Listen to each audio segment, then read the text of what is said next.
C'est un vrai conte d'hiver. Vincent Munier, l'un des plus grands photographes animaliers au monde, rêvait de rencontrer un jour le loup blanc. Il n'avait pas été photographié depuis 25 ans. Après plusieurs expéditions et de nombreux échecs, ce jour-là est arrivé à 250 km du dernier village inuit dans le désert arctique, dans une région où ils ne vont même pas le chasser. Sans chien, sans motoneige, avec son simple traîneau, ses skis et ses appareils photo, Vincent Munier a marché pendant un mois à moins 47 degrés pour vivre l'heure la plus intense de sa vie, une rencontre avec 9 loups blancs. Il fait moins 47 degrés. Et donc la première semaine, c'était extrêmement difficile. J'avais eu du mal à m'adapter. J'ai failli vraiment appeler les secours. J'avais vraiment des problèmes. À cette température-là, il faut bouger en permanence. On ne peut pas rester inactif. Donc il faut être en permanence en mouvement. Parfois chanter, danser, il faut être... On peut dormir ? Alors dormir, voilà, on dort en pointillé. C'est ça le gros problème. Surtout que les premiers jours, on a toujours la crainte de l'ours polaire.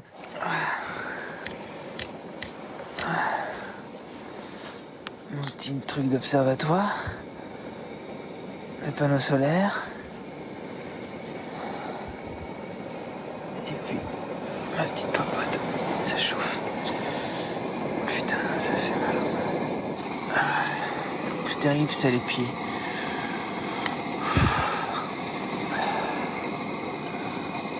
Et c'est par là que j'attends les loups. Le premier indice pour trouver le loup blanc, ce sont les bœufs musqués qui sont leur proie, que vous avez trouvé très vite. Oui, absolument. Ces bœufs musqués qui sont des gros mammifères qui vivent dans ces endroits si hauts en latitude. Et il faut savoir qu'en hiver, c'est 4 à 5 mois de l'année, dans le noir total, à moins 40, moins 50 parfois. Et c'est fou qu'il y ait encore des animaux comme ça qui vivent là-haut. Et cet animal, le bœuf musqué, est la principale proie du loup blanc. Et très vite, vous avez trouvé des traces de loup. J'ai trouvé des traces de loup assez vite, les premiers jours. Et puis jusqu'à ce fameux moment, le 8e jour. 8e jour. Voilà, ma tente est prête, le panneau solaire est déplié, je recharge les batteries. Et juste avant d'aller dans mon duvet, un petit coup de jumelle à 360 degrés. Et là, au loin, je vois des petits points jaunes.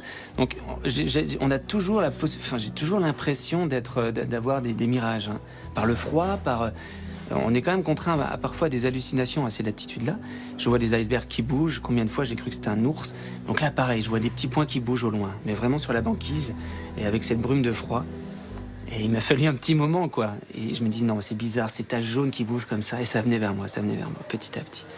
Et un sanglot arrive dans votre voie. Et ils m'ont vu de très loin, ils ont vu cette tente sur la banquise, cette espèce de quelque chose d'assez insolite, de pas normal pour eux.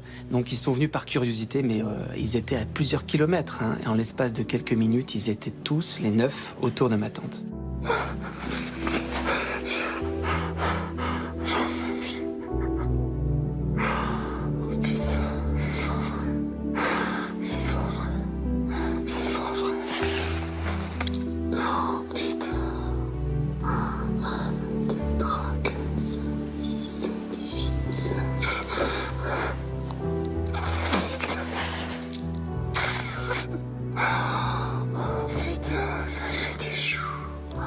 Je vous attends, putain.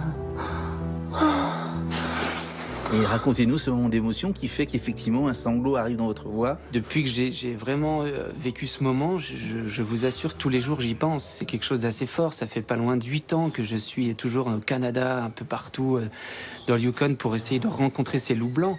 Et c'était échec sur échec. Un mois d'expédition avec mon père sur l'île de Banks, on n'a vu que des traces. Après, je suis allé en solitaire à nouveau, rien du tout. C'est le fantôme de la toundra. C'est ce qu'ils disent les Inuits. Et c'est vraiment ça. On ne peut jamais décider de la rencontre avec ce loup blanc. Et là, c'était le moment incroyable. Ils étaient 9. Et puis les avoir tout près, c'était ça aussi de mon but. Ce sont des animaux qui n'avaient probablement jamais vu l'homme à cette latitude. On est à plus de 400 km du premier village inuit. Donc les Inuits ne viennent pas chasser jusque-là.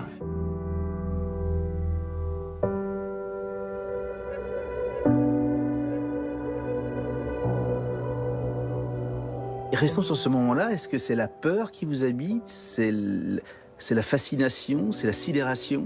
Non, je n'ai pas eu peur, ils étaient à 9, donc bien plus forts que moi. Ils sont venus, c'était par curiosité, mais aussi par faim, ça j'en suis persuadé. Et ils sont approchés à combien de mètres de vous? Mais il y en a qui m'ont touché, ils m'ont tiré le pantalon. Quand j'étais à plat ventre, j'aimais bien l'angle à plat ventre pour les faire en photo. Et il y avait les jeunes qui venaient tirer mon pantalon derrière. Donc j'étais vraiment encerclé. Alors je gardais certaines limites. Dès qu'ils venaient à me toucher, je me mettais en position verticale et je me rapprochais un peu d'eux et ils repartaient sur une dizaine de mètres. Mais ils me testaient. Ils testaient un petit peu dans quel état j'étais. Voilà. Peut-être que si j'avais été blessé, ils auraient fait leur métier et qui m'auraient mangé, c'est possible. J'imagine que le loup, dans ce moment-là, qui voit pour la première fois un homme, vient vérifier s'il est comestible ou pas. C'était ça. C'était vraiment de la curiosité et puis voir s'il y avait quelque chose à manger. Et ça a duré, c'est un moment qui a duré une petite heure. Et j'ai fait 2 à 3 000 photos. Et ce qui vous a le plus frappé, c'est leur regard, les yeux dans les yeux, entre l'homme et le loup. Ouais, là, c'est assez difficile à décrire même. C'est vrai que pour un animal aussi sauvage, quand il est là, à quelques mètres, à 5-6 mètres de vous, et qu'il plante ses yeux dans les vôtres, c'est un sentiment très étrange. On n'a plus l'impression presque d'être humain.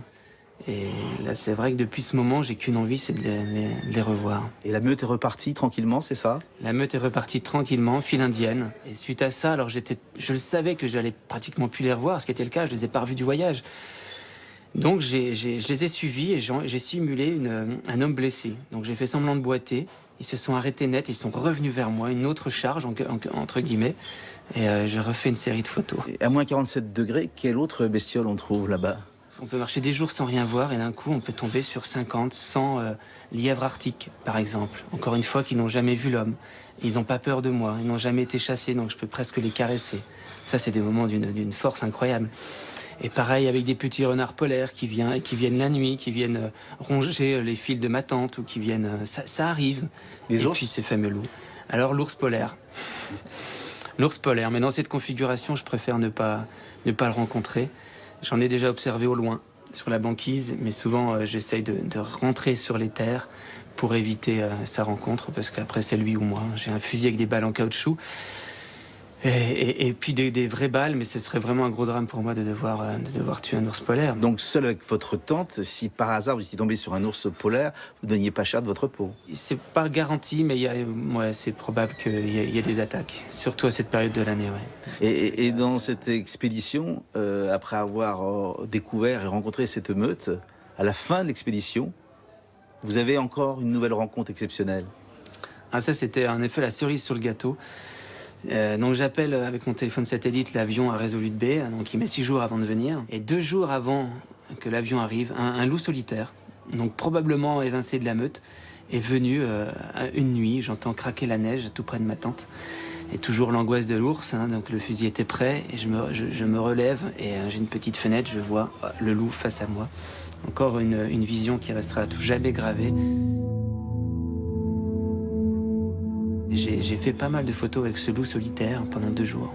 Et vous avez même rêvé qu'il monte sur une congère pour faire la photo? Oui, je rêvais qu'il vienne devant cette congère. Et au bout de 2 jours, voilà, le 2e jour, il est arrivé, il s'est posé vraiment pile poil, il s'est assis là où je rêvais de faire une image.